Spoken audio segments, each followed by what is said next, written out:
Hello everyone, welcome to my channel, Christy Budgets. If you are new to my channel, please hit the subscribe button and the notification bell so you will be updated whenever I upload a new video. And for all of my viewers, thank you so much for being here. I am thrilled and grateful that you are here in this video. Thank you for all of your support. And yeah, sa ngayon guys is mag-voice over po tayo kasi yung mic ko po is na low-bat. Hindi ko po siya namalayan until natapos na po yung video, and nang panoorin ko po yung video is wala po siyang boses. na-mute po yung ko. So yeah, for today's video po is mag-unstuff tayo ng 26 envelopes, and I hope that you will not mind kahit na nag-voice over ako kasi alam ko na hindi naman po ganun kagandahan ng aking boses. Char. Okay, so yeah. And diba nung my last video is na-mention ko na i-unstuff ko po ito. So, here is it.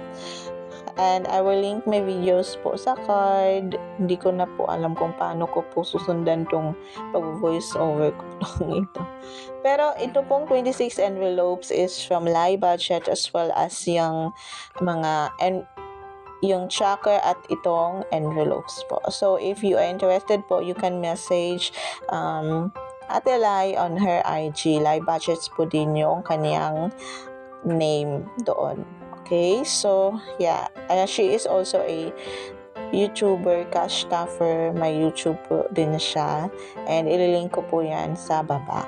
So kaya let's go na po and mag-unstuff po tayo. Pagpasensyahan na po yung hindi ko alam, maraming kasi langgam niyan ng time na yan. Nang mag-film din ako niyan is umuulan. Habang nag-record ako ng voice over is madinig nyo din yung drops ng ulan sa aming roof. Roof? Well, yan. Start na nasa number 4 na tayo.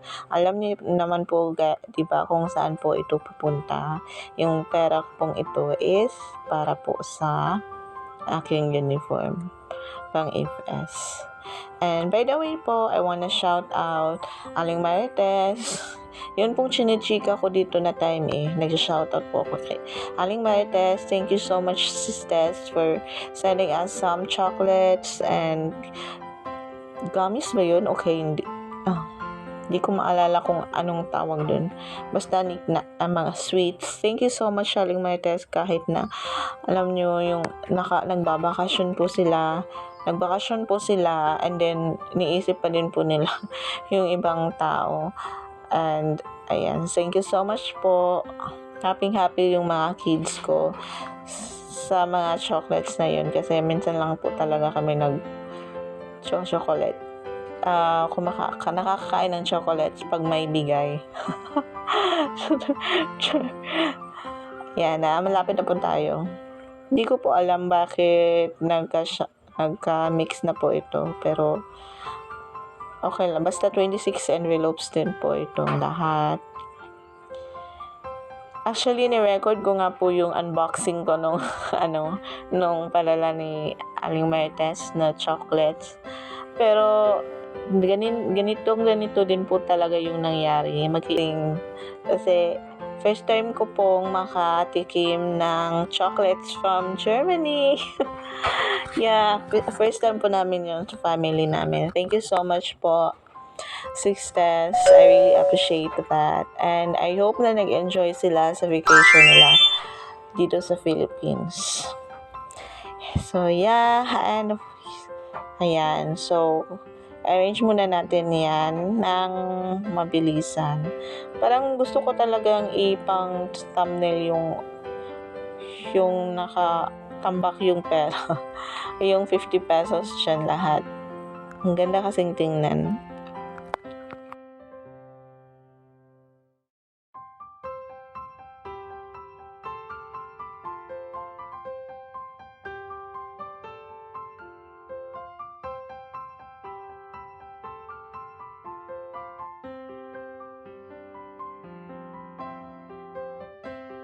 Ayan, tapos na po tayong mag-arrange and yeah, nakaka-happy lang talaga na na-complete ko ang challenge na to. Kahit na 50 pesos lang each envelopes yung ginawa ko. So, yan. Try nating tingnan. Ang ganda ng tingnan talaga. Okay, so i-count natin to siya. I-arrange natin siya by 100 para hindi ako masyadong mahirapan. Ayan, 1, 2, 3, 100, 100. Ayan. Mas madali kasi yung ganito. Hindi masakit sa ulo, hindi din masakit sa mata. Okay, so 100, 200, 300, 400, 5, 6, 700, 8, 900, 1,000 na po yan. Tapos 100, 2, and 300. So we have saved for a total of 1,300 pesos. And thank you so much, Lord. Naka-save din ako ng hindi na hindi nasasakit yung ulo ko nahanap ng pambayad sa uniform ko. Kasi yung ate nyo is mag 4th year na po and kailangan ng bagong uniform para sa field study sa FS at yeah. So, ang total po na na-save natin for this challenge is 1,300 pesos. Well, expected naman po talaga na 1,300 pesos kasi 50 pesos each envelopes lang naman yung nilalagay ko. So, 26 by 50, kaya 1,300. But regardless of that, I'm so happy to complete this process and nakaka-proud lang siya sa sarili kasi kahit papaano, meron pala ako nung ano ba yun, yung term na yun, consistency ba? At saka discipline na rin kasi hindi ko siya na unstaff ng wala sa oras, 'di ba? So yeah. So happy that I've completed this challenge. Thank you so much, Live Budget, for this challenge and of course sa mga envelopes. And di ko mawari kung ano yung pinagsasabi-sabi ko dito. Pero yeah, a little life update is this year po is graduating na po tayo this year, pero I still have 1 year na tatakbuhin ba yun or gugugulin para maka-graduate tayo. So hopefully by this year, and alam nyo, kasi graduating tayo, kailangan ko din pala mag-ipon para sa pang-graduation. Kailangan ko na yung ipunan habang maaga pa. Hindi ko alam kung paano ko pa yan ipunan, pero pinag-iisipin ko na siya. Kasi magasto po yung mag-graduate. So, pero regardless of that, ganyan naman po talaga ang process at I trust God na puprovide niya yung mga pangangailangan namin kahit na ngayon medyo mahirap is yung husband, ang hubby, si Mr. Budget is medyo walang income, mahina yung income ng husband ko. And sa mga mamshis, welcome to the school year 2023 and 2024. So that wraps up our video. If you enjoy this video, give this video a like and comment down below. So if you have finished or started 26 envelopes challenge or kung ano bang envelope challenge yung ginagawa ninyo ba, o kung in progress ba yung challenge niyo or tapos na kayong mag-save, and if tapos na kayong mag-save, magkano naman po yung na-save niyo? Parang inspiration lang po ba, kasi alam niyo naman po yung 100 envelopes ko din po is malayo pa ang lalakarin, no?